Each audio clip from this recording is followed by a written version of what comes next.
नमस्कार दोस्तों, कैसे हैं आप लोग? आशा है आप लोग स्वस्थ होंगे, मस्त होंगे और खूब मन लगाकर अपनी पढ़ाई भी कर रहे होंगे।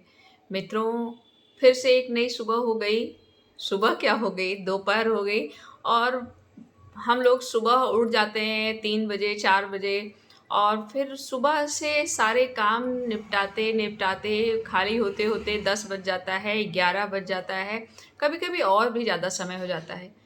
पर कुछ भी समय हो जाता है, मन सिर्फ़ एक चीज़ में लगा रहता है कि हमको पढ़ना है, हमको अपनी पढ़ाई में गैप नहीं देना है। भले ही हम कुछ ही देर पढ़ें तो क्या, लेकिन हमारा मन निरंतर सिर्फ़ पढ़ाई में ही लगा रहता है। और हमारा यही जज़्बा, हमारा यही जोश हमको एक दिन जीत दिलाएगा, हमारे सपने हमसे पूरे करवाएगा। बस हमको निरंतरता चाहिए होती है।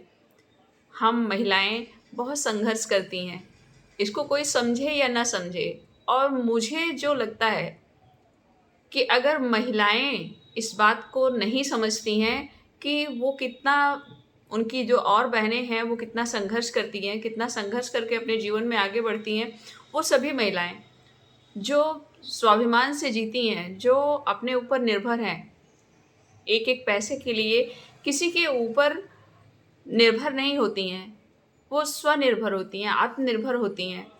वो बहुत संघर्ष करके वहाँ तक पहुँचती हैं, चाहे वो कोई लड़की हो या शादीशुदा महिला हो। अगर आप स्त्री हैं, तो बिना संघर्ष के आप कभी भी जीवन में आगे नहीं बढ़ती हैं। अपने हालातों से, अपने वातावरण से, अपने माहौल से हर कोई जूझ रहा होता है। बस हमको ये लगता है कि नहीं, हमारा ही संघर्ष बड़ा है, हम बहुत लड़ रहे हैं। लेकिन वास्तविकता यही है कि हर व्यक्ति अपने जीवन से संघर्ष कर रहा है, हर व्यक्ति लड़ रहा है, हर किसी के मन में एक सपना है, हर कोई अपनी मंजिल पा लेना चाहता है। किसी के सपने बहुत बड़े होते हैं और किसी के सपने छोटे से होते हैं, लेकिन उसका वो छोटा-सा ही सपना उसके लिए बहुत बड़ा होता है, क्योंकि उसके जीवन में जो मुश्किलें होती हैं, वो बहुत बड़ी होती हैं, वो छोटी नहीं होती हैं। तो मित्रों, ये तो एक बात थी कि हम लोग मोटिवेट होते रहें, आप भी मोटिवेट होते रहें और हम भी मोटिवेट होते रहें, हमारा हौसला कभी भी गिरने ना पाए, बस इसीलिए ये सारी बातें करती हूँ। अभी मैंने आप लोगों से कल बताया था वीडियो में कि अशोक सर की एक पीडीएफ है जो मेरे किसी पहचान में उन्होंने खरीद करके रखी थी, तो मैं उनसे माँग के ले आई थी लिखने के लिए और लगभग 1000 या 1500 प्रश्नों की प्रश्नोत्तरी है जिसका मैं नोट्स बना रही हूँ और बहुत ही यूज़फुल है। वैसे जो लोग उनका कोर्स लिए हुए हैं, उन्होंने अपने कोर्स में सब कुछ प्रोवाइड करा रखा है। लेकिन फिर भी ये जो नोट्स मिल जाता है ना, अगर इसको हम लिख लेते हैं, तो ये बहुत अच्छा काम करता है। लिखते-लिखते ही हमको बहुत सारी चीज़ें ऐसी होती हैं कि हमारे दिमाग में बैठ जाती हैं, हमको याद हो जाती हैं। मित्रों, आपको थोड़ा-सा डिस्टर्ब हो रहा होगा क्योंकि मेरा घर जो है वो बिल्कुल सड़क के किनारे है, तो आती-जाती गाड़ियों की आवाज़ वो डिस्टर्ब होती रहती है और रात के समय मैं वीडियो नहीं शूट कर पाती हूँ क्योंकि ऐसा संभव नहीं हो पाता है। तो ठीक है, हम लोग अपनी पढ़ाई जारी करते हैं और अपना नोट्स बनाते हैं आगे। इसके अलावा भी आप लोग पढ़ते रहिएगा। जो लोग एलटी की तैयारी कर रहे हैं, उन लोगों से तो मैं यही कहूँगी कि बिल्कुल वो अपना जी-जान लगा दें क्योंकि एलटी की परीक्षा जो है वो टलेगी नहीं। एलटी की परीक्षा होगी क्योंकि उसको वो शिक्षा सेवा चयन आयोग नहीं करा रहा है। वो परीक्षा लोक सेवा आयोग से हो रही है, तो वो परीक्षा तो होगी और वो परीक्षा टफ़ भी है क्योंकि आपको उसमें अपने सब्जेक्ट के अलावा जीएस पे भी ध्यान देना है और जीएस का कोई ओर-छोर नहीं होता है। तो इसलिए आप लोग बहुत मन लगा के अपनी तैयारी करिएगा और जो चीज़ें आप पढ़ चुके हैं, अब तो ऐसा समय है कि आप पढ़ाई के साथ-साथ अपना रिवीज़न भी प्रॉपर करते रहिए।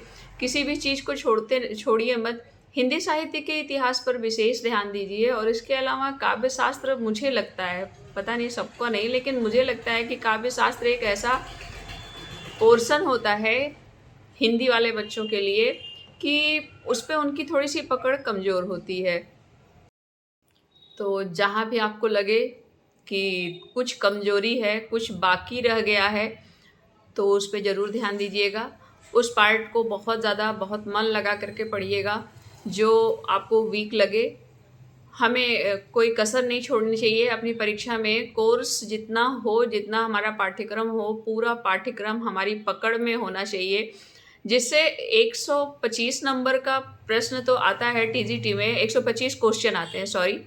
तो 125 में हमें कोशिश करनी चाहिए कि हम 110 सही करके आएँ, अपने हिसाब से 110 सही करके आएँ। बाकी आयोग के हिसाब से क्या होता है ये नहीं पता होता है। अगर 110 115 हम अपने हिसाब से सही करके आते हैं तो पूरी मतलब ये पॉसिबिलिटी होती है कि हाँ, हमारा चयन हो जाएगा।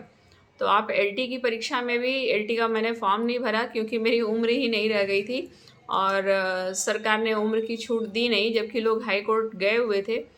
तो इसलिए मुझे पता भी नहीं है, मैंने उस पे बहुत ध्यान नहीं दिया कि उसका क्या सिलेबस है और कितने नंबर की परीक्षा हो रही है, क्या है, कैसे। बस इतना जान रही हूँ कि उसमें प्री मेंस होना है। तो आप लोग बहुत ज़ोर-शोर से तैयारी करिएगा।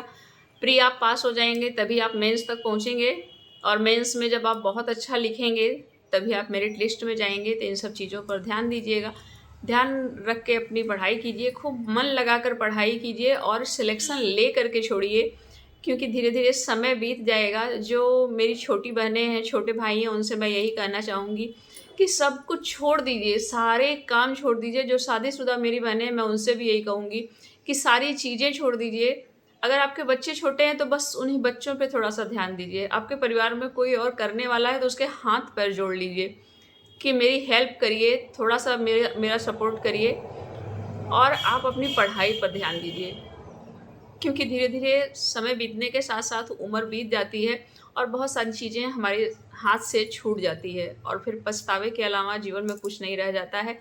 तो ऐसा दिन ना देखना पड़े, इसके लिए आप लोग चाहे जैसे किसी भी कीमत पर अपनी परीक्षा निकालने का प्रयास करिए और खूब मन लगाकर पढ़िए।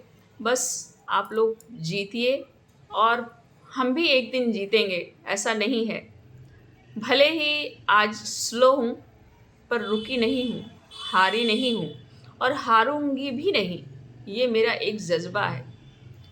मैं सिर्फ़ कोशिश नहीं कर रही हूँ, मुझे जीत मिलेगी। इसका मुझे अपने आप पर भी विश्वास है और अपने ईश्वर पर भी विश्वास है। तो चलिए, आज का वीडियो यही इतना ही। खूब मोटिवेट होकर के पढ़ाई करिएगा, खूब मन लगाकर, और परीक्षा ज़रूर पास करिएगा।